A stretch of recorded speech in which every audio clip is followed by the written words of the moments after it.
Welcome back to part 2 of the Visitor's Gift in the Midnight Tales series. If you're new here, hit the notification bell and don't forget to subscribe to the channel. The Visitor's Gift, Part 2.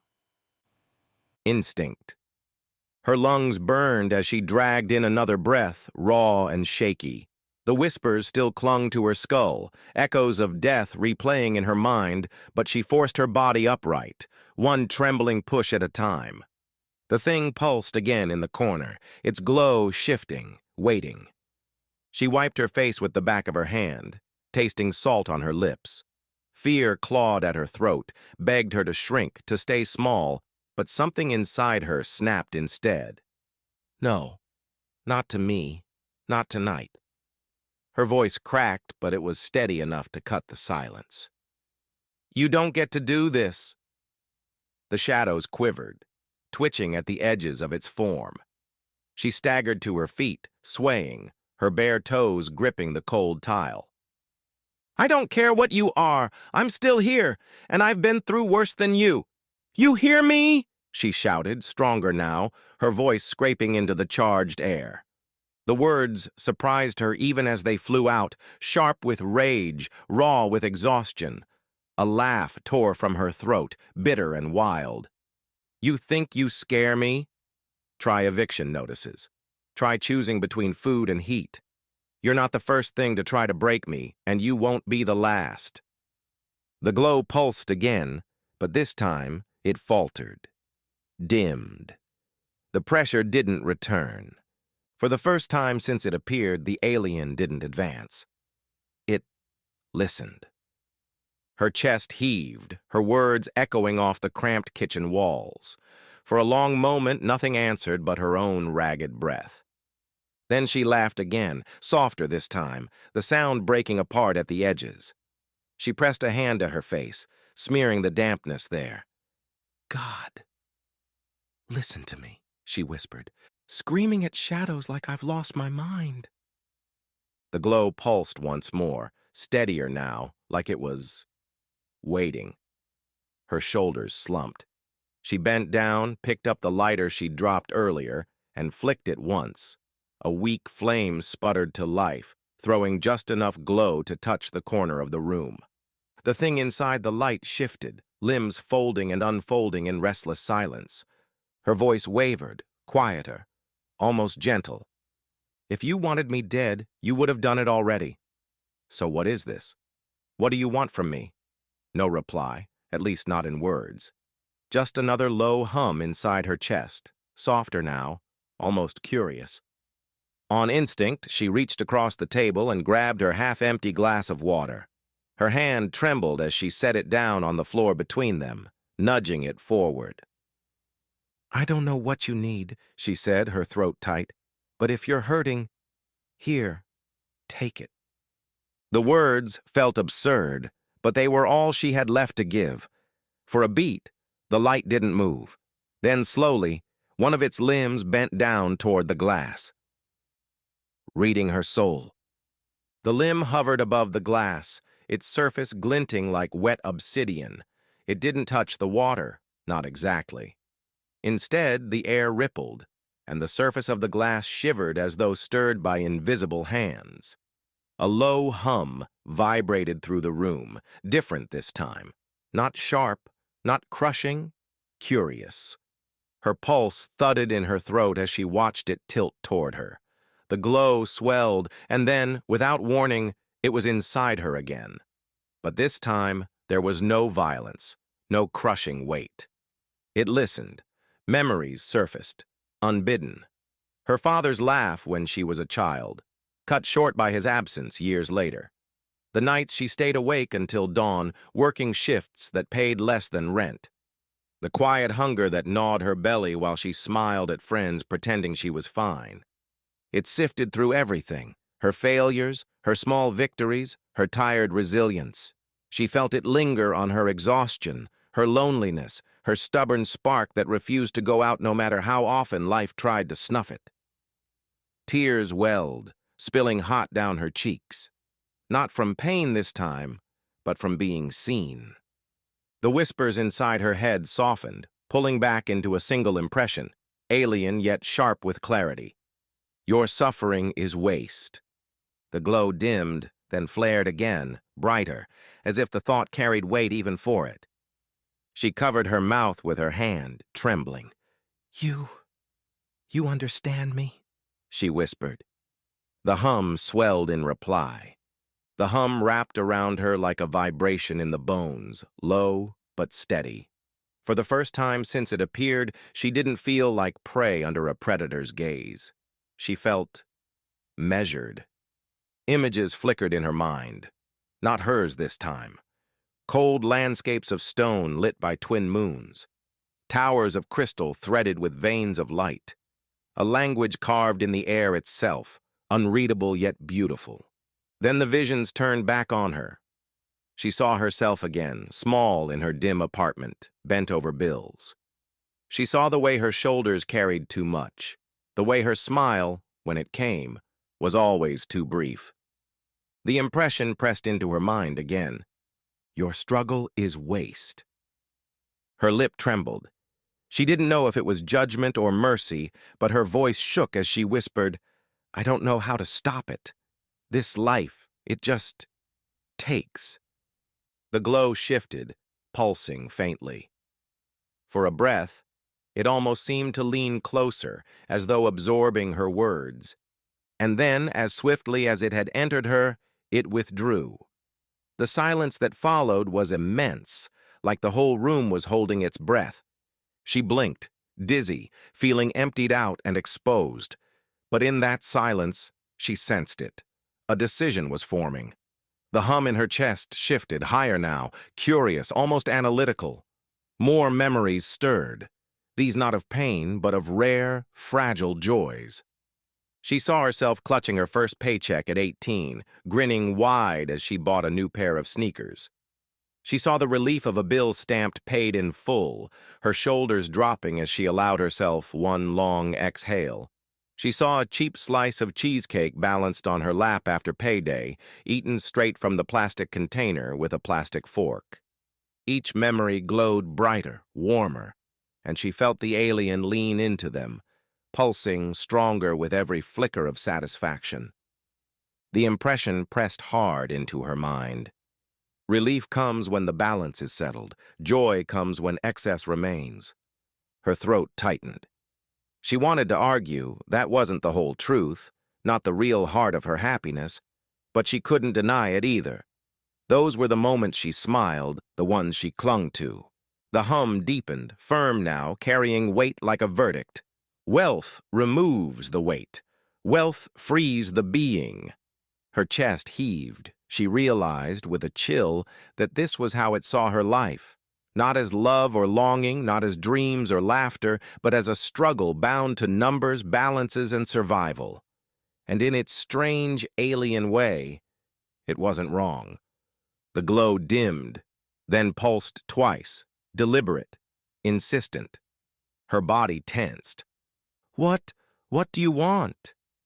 The impression rose in her chest, clearer than before, heavy with intent. More. Her gaze fell to the half-empty glass on the floor. She swallowed hard, then crossed the kitchen, each step shaky, and filled it again at the sink. She set it down, sliding it forward.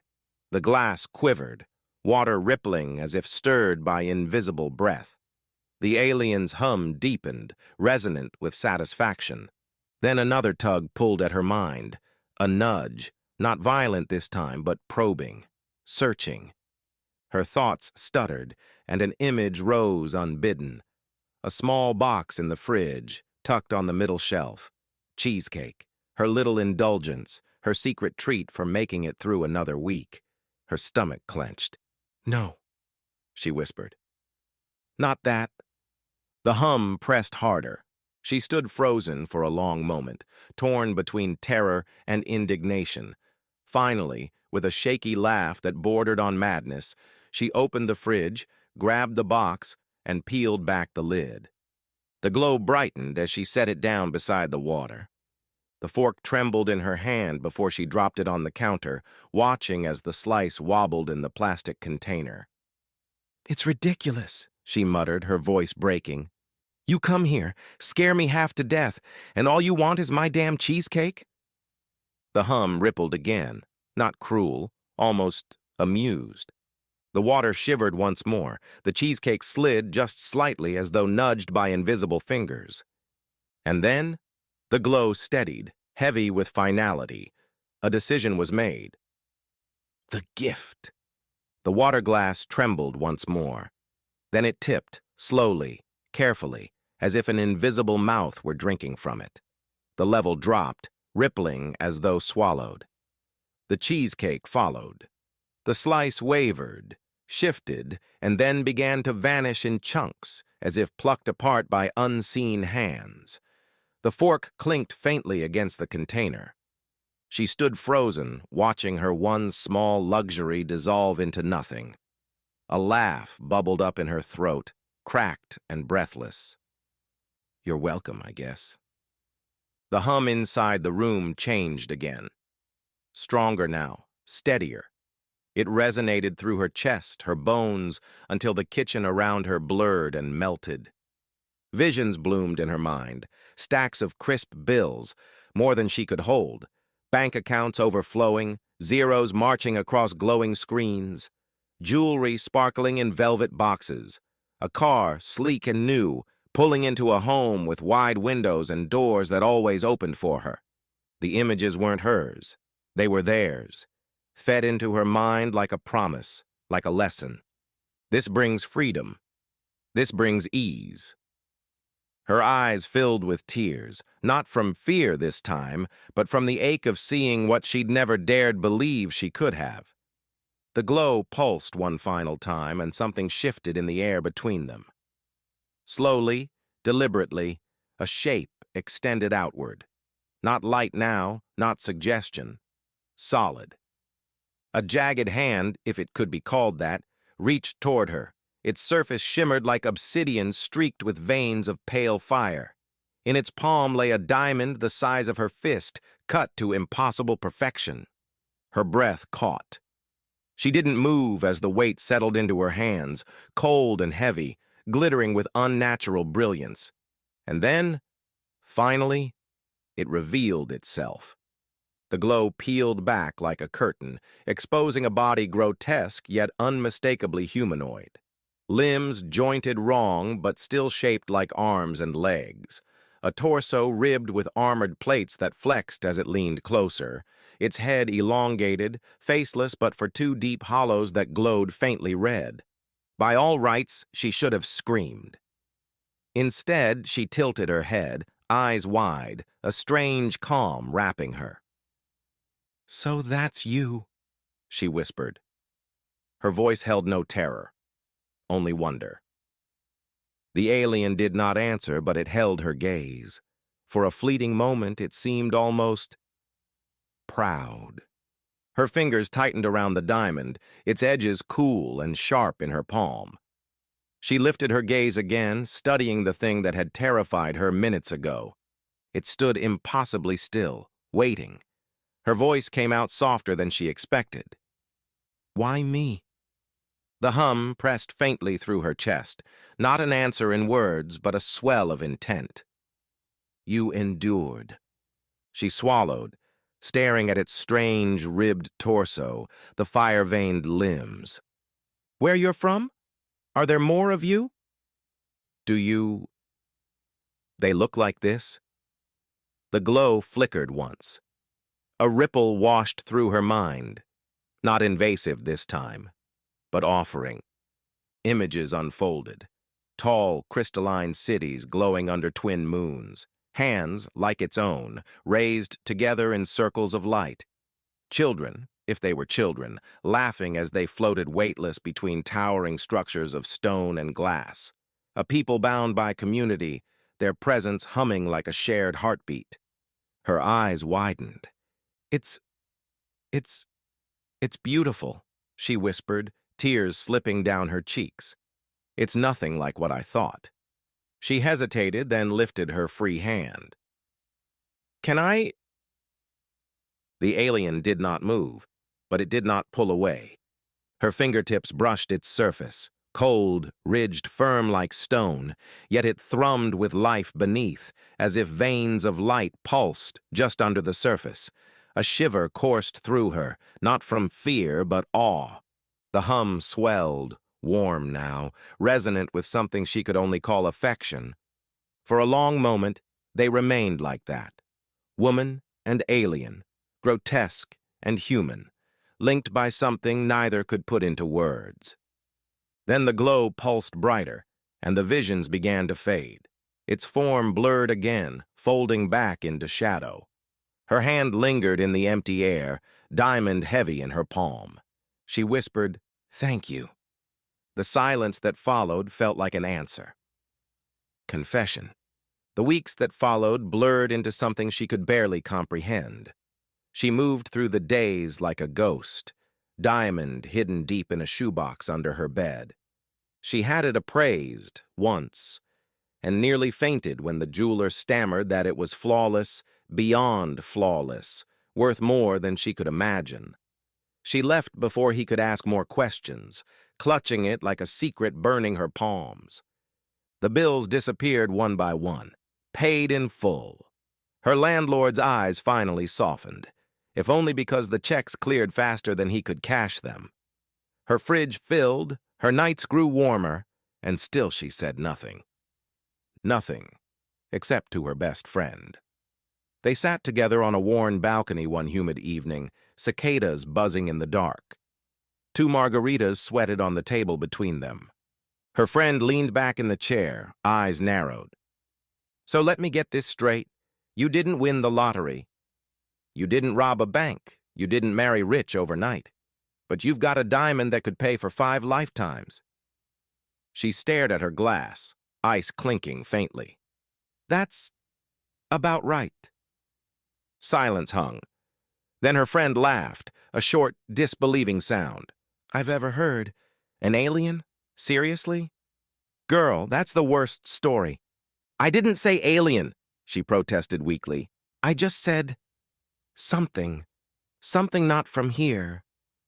Her friend studied her, the laughter dying into a long, steady look. "You're not joking?" "No." Another silence. This one heavier. Her friend reached across the table, squeezed her hand. "Then listen to me. You never tell this story again. Not to anyone. Not ever." She blinked. "But I'm serious." Her friend's eyes shone sharp even in the dim light. "They wouldn't believe you. And the ones who did? They'd tear your life apart trying to get it. You keep this locked down, between us, forever." Her throat tightened, but she nodded. "Okay." Her friend leaned back, lifting her glass. "Then here's to secrets. May they never find the light of day." They clinked glasses, margarita salt brushing the rim of the moment. And for the first time since that night, she laughed, deep, honest, unburdened. She swirled her drink, the ice catching faint light from the street below. "You know what the best part is?" she said softly. Her friend tilted her head. "Besides the part where you're secretly loaded?" A laugh slipped out, warm this time. "The relief. I wake up and I don't panic anymore. No more juggling bills, no more deciding which one to pay and which one to ignore. I can breathe." She leaned forward, elbows on the table, her eyes shining.